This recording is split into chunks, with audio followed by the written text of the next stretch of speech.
Terima kasih kami bersyukur pada malam hari ini kami boleh berada di tempat ini.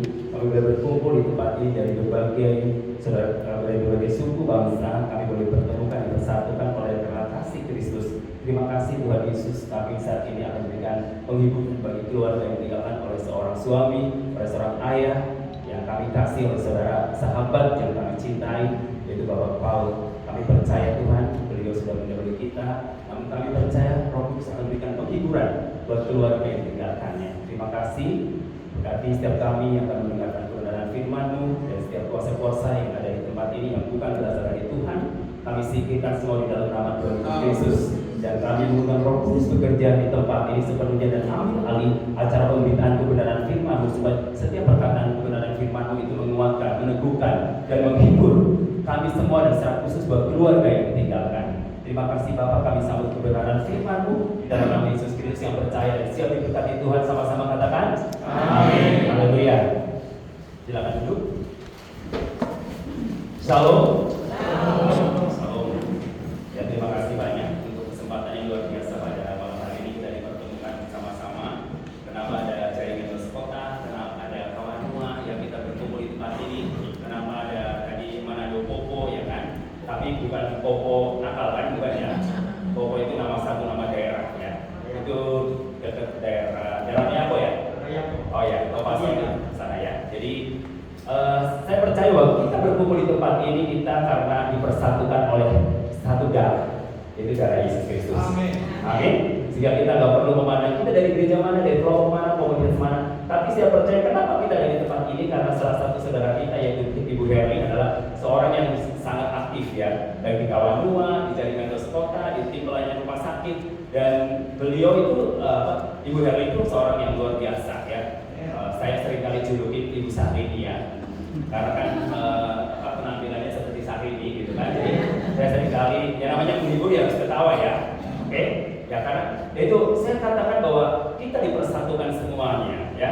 Dan baru ini saya juga baru menguburkan bersama Pak Hendra juga ada satu keluarga Batak ya, warga Simanjuntak juga ya. Baru kemarin selesai. Saya kemarin waktu saya baru beres main tenis di Pendopo, saya langsung mampir. Saya punya Roh Kudus bilang, kamu harus mampir ke rumah sakit, jangan nanti sore. Tadi kalau nanti saya pulang dulu, takutnya saya bilang gitu kan. Nah, akhirnya saya mampir jam 2, saya berdoa untuk Pak Paul. Memang sudah nggak sadar, sudah semutnya sudah kayak dingin ya. Terus tapi namanya keluarga dan kita ingin bahwa Pak Paul itu umur panjang ya, bahkan saya berdoa supaya disembuhkan dari sakit penyakitnya, bahkan saya berdoa supaya umur panjang, bahkan saya minta supaya seperti Hizkia ditambahkan 15 tahun lagi dan Bapak Paul hidup di dunia ini karena tugasnya mungkin belum selesai secara manusia. Satu, anak-anaknya mungkin ada 3 yang belum married ya kan, nah ya mungkin secara manusia belum selesai, tapi mungkin menurut Tuhan kenapa Pak Paul dipanggil Tuhan terlebih dahulu daripada antara kita. Karena Pak Paul Tuhan sudah nilai bahwa tugasnya sudah selesai di muka bumi ini, sehingga dia harus beristirahat dengan tenang dari jerih lelahnya, dari rasa sakitnya, sehingga saat ini dia sudah bertemu dengan Bapa di surga. Saya percaya bahwa keluarga yang ditinggalkan itu sangat berduka sekali karena berharap bahwa Bapak yang mungkin kurang lebih beberapa tahun menderita sakit dan mengharapkan kita sembuh, betul nggak? Pasti saudara kali semuanya kalau sakit pasti pengen sembuh, betul? Nah, mungkin kalau nggak pengen sembuh pasti nggak akan dibawa ke rumah sakit ya. Berusaha dibawa ke rumah sakit supaya sembuh dari sakitnya. Karena tidak ada seorang pun yang ingin umurnya pendek. Ada yang ingin umurnya pendek di sini? Mual ya, mual ayat ya. Nggak ada ya. Semua ingin umur panjang. Bahkan kain Allah berkata bahwa aku ingin hidup 1000 tahun lagi. Tapi saudaraku, bagaimana 1000 tahun lagi? Sedangkan orang yang umurnya 80 tahun, 90 tahun sudah sangat repot ya. Ibu saya umur 99 tahun ya. Sudah sangat repot, sudah tidak berbuat apa-apa. Jadi inginnya cepat pulang ya, pengen cepat pulang. Pasti orang-orang yang sudah menderita di dunia ini, mengalami sakit, sudah tidak bisa jalan, dia bisa ngapa-ngapain, pasti kepengen ingin cepat pulang. Saudara, kenapa? Ya kepengen bertemu dengan Bapa di surga. Tapi kalau kita masih sehat, kita masih pasti ingin terus kuat, sehat dan umur panjang dan melakukan banyak hal. Yang menjadi persoalannya bukan berapa lama umur kita, atau bukan berapa lama kita menjadi orang yang percaya, tetapi apa yang engkau sudah lakukan selama engkau masih hidup. Itu yang paling penting, saudara. Mau saudara umurnya 50 tahun dipanggil Tuhan, mau saudara umurnya 60 tahun dipanggil Tuhan, mau 70 tahun, mau 90 tahun, mau mungkin 10 tahun atau baru 40 tahun, 30, gak terlalu penting, saudaraku. Tetapi yang paling penting adalah apa yang kau lakukan selama engkau masih hidup. Makanya buat Paulus itu terlalu bingung untuk memilih antara hidup dan mati. Dia sangat bingung. Dia katakan, aku bingung memilihnya, karena bagiku hidup adalah Kristus, mati adalah keuntungan. Dan ketika dia mati, dia percaya sebuah keuntungan. Kenapa keuntungan? Karena orang yang meninggal di dalam Tuhan pasti ada jaminan dan pengharapan, bukan mati untuk selama-lamanya, tapi dia pindah dari alam yang bakal kepada surga yang mulia. Itulah janji Tuhan. Kenapa, saudaraku, kita percaya dan menerima Kristus? Kita harus ada tujuannya. Kenapa? Karena saya percaya di dalam Yesus Kristus itu ada jaminan dan kepastian. Setiap orang yang mati dengan Tuhan, Alkitab berkata, berbahagialah. Ya, aneh nggak? Nggak normal yang orang Kristen. Ya, masa mati berbahagia? Normal nggak? Normal nggak? Nggak normal. Memang orang Kristen itu termasuk orang yang normal, ya. Alkitab juga nggak normal, saudara. Kenapa? Masa orang mati disuruh berbahagia? Menurut Alkitab, menurut dunia, kalau orang mati sedih, ya kan? Masa ditampar pipi kiri berikan, ditampar pipi kanan berikan? Pokoknya mau pipi kiri atau pipi kanan, gitu kan? Nah, maksudnya begini. Kalau saudara ditampar, misalnya kata orang Manado, apa? Pelunggu, ya kan? Ditampar pipi kiri, ini pelunggu, ya, buat tonjok lo, gitu kan? Itu ukuran dunia. Tapi ukuran kekristenan, ditampar pipi kanan atau diberikan pipi kiri, ya. Kenapa, saudaraku? Itulah kekristenan. Kekristenan bukan bicara soal agama, kekristenan bicara soal mengasihi, kasih, ya, itu kekristenan. Makanya, saudara, sebenarnya kekristenan bukan agama. Kekristenan itu adalah relationship. Hubungan kita dengan Tuhan dan hubungan kita dengan sesama. Nah, kenapa kita ada di Matuai? Kenapa kita dijadikan dosa spontan? Karena kita perlu berhubungan dengan sesama manusia. Maka kasihlah Tuhan Allahmu dengan segenap hatimu, dengan segenap kekuatanmu, dengan segenap akal budimu, dengan segenap jiwamu. Jadi kasihlah sesama manusia seperti dirimu sendiri. Nah, saudaraku, bahwa kekristenan itu bicara relationship. Nah, kalau kita hanya fokus ke Tuhan, tetapi sama sesama itu tidak mengasihi, berarti, saudara, bullshit, omong kosong, ya. Karena yang kelihatan aja kita nggak cinta, kita nggak sayang, apalagi yang tidak kelihatan. Makanya yang paling penting, saudaraku, menghargai, menghormati, merawat orang-orang yang kita cintai ketika dia masih hidup. Kenapa? Karena ketika sudah mati, mau kuburannya dibuat seperti istana merdeka, atau mau dikuburannya dibuat dari emas, atau mungkin pada waktu meninggal diberikan sesuatu yang luar biasa, atau peti yang terlalu mahal. Saudaraku, semuanya sudah tidak ada artinya apa-apa. Karena orang yang meninggal dia akan kembali menjadi debu atau tanah dan tidak berguna lagi tubuhnya karena binasa. Tetapi, saudaraku, yang paling penting adalah ketika orang-orang kita yang kita cintai masih hidup, kita layani dengan baik, kita rawat dengan baik, kita hormati dan hargai. Banyak orang keliru ketika dia pada waktu mungkin orang tua kita menderita, kita bersungut-sungut pada waktu merawatnya, ngomel, karena harus ngecekokin, harus apa, harus ngangkat, harus bersihin pipisnya dan lain sebagainya, ngedumel. Apalagi kalau orang tuanya sudah stroke, ya, aduh kenapa ini, mungkin ngedumel. Saudaraku, ketika Tuhan izinkan orang tua kita mengalami sakit, berarti Tuhan izinkan kita untuk melayani orang tua kita. Orang tua kita mengandung selama 9 bulan, ya kan? Wah, orang tua kita mengandung selama 9 bulan. Begitu, artinya menderita sebenarnya kalau mengandung. Kenapa? Mengandung kan caranya begini kan? Sombong ya orang mengandung. Ada orang mengandung jalan begini? Tidak ada. Ya, 9 bulan bayangin. Tapi apakah pernah orang tua kita menagih pengeluaran kita selama 9 bulan kandungan? Apakah orang tua kita pernah menagih tagihan kita, memberi makan, merawat selama umur kita bersama-sama dengan orang tua? Ada pernah tagihan itu? Tidak. Karena kasih ibu kepada kita tak terhingga sepanjang masa, hanya memberi dan tidak berharap kembali. Itulah kasih ibu, kasih orang tua kita. Makanya itu saya percaya anak-anak ya, saya dengar ketika Ibu Herli mau pelayanan, anak-anak menjaga papahnya. Ketika nggak ada anak-anak, Ibu Herli yang menjaga papahnya. Jadi begitu luar biasa mereka saling melayani Bapak Paul selama Bapak Paul sakit. Karena apa? Begitu berharganya pelayanan yang sudah dikerjakan oleh keluarga. Dan saya percaya jerih payahmu tidak akan sia-sia apa yang sudah kerjakan. Saudara-saudara yang dikasihi dalam Tuhan Yesus Kristus, saya akan bacakan satu kebenaran firman Tuhan di dalam 1 Timotius 4 ayat 6 dan 7. Mengenai diriku, darahku sudah mulai dicurahkan sebagai persembahan dan saat kematianku sudah dekat. Aku telah mengakhiri pertandingan yang baik. Aku telah mencapai garis akhir dan aku telah memelihara iman. Dan saya percaya saudaraku, kenapa Paulus menulis surat seperti ini kepada Timotius? Karena Paulus menyadari bahwa segala yang dia sudah lakukan sudah habis-habisan untuk melayani Tuhan. Tujuannya apa? Tujuannya adalah untuk mengerjakan segala sesuatu pekerjaan baik di muka bumi ini yang Paulus kerjakan supaya nanti dia mendapatkan mahkota yang indah.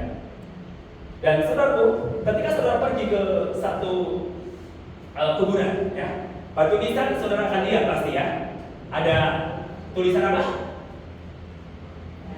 Tahun lahir dan tahun mati. Yang paling penting apanya saudaraku? Tahun lahir atau tahun mati? Hah? Ada tanda strip kan di tengah-tengah.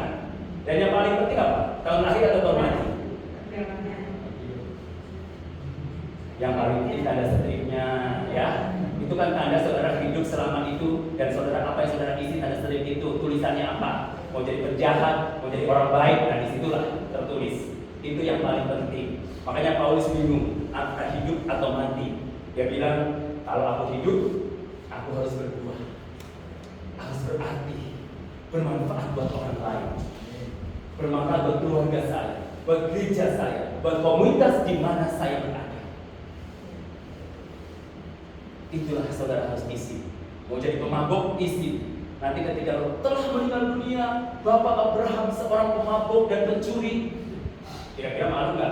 Keluarganya malu. Tapi telah meninggal dunia, seorang hamba Tuhan atau seorang pengusaha yang luar biasa, selalu memberi kepada anak-anak yatim piatu, janda-janda fakir miskin dan anak-anak terlantar. Tertulis di situ. Nah, ketika tertulis di situ, dibacakan sejarah, orang-orang yang masih hidup, oh, berarti orang yang meninggal saat itu dia adalah orang yang luar biasa, dibenarkan orang yang baik. Ya kan?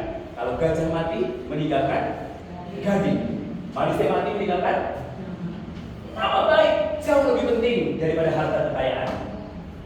Ya, anak-anak Tuhan tetap mempertahankan nama baik jauh lebih penting daripada harta kekayaan. Karena apa saudaraku? Harta kekayaan bisa dicari, tapi sekali nama kita tidak baik, itu akan terukir terus. Apalagi sekarang jejak sosmed tidak bisa dihapus dari muka bumi ini. Sayangnya saudaraku, kecuali kita sudah lenyap, kiamat sosmed baru hilang, ya kan? Jejak sosmed. Nah, saudaraku, saya mau katakan ini, Paulus menulis surat ini, dia mengenai diriku, darahku sudah dimulai dicurahkan sebagai persembahan dan saat kematianku sudah dekat. Aku telah mengakhiri pertandingan. Paulus menyadari bahwa pada akhirnya dia akan mengalami kematian. Karena Alkitab berkata, Ibrani 9:27, bahwa semua orang ditetapkan untuk mati satu kali saja, dan sesudah itu dihakimi. Dan saya menegaskan perbedaan orang yang mengenal Tuhan dengan yang tidak mengenal Tuhan. Kalau orang yang tidak mengenal Tuhan, lahir satu kali, mati berapa kali? Mati dua kali. Lahir satu kali, lahir dari rahim ibu, dan mati dua kali. Satu, mati secara jasmani, dan kedua, kematian tetap terpisahnya hubungan dia dengan Tuhan untuk selama-lamanya. Itulah orang yang tidak mengenal Tuhan. Tapi orang percaya, lahir berapa kali?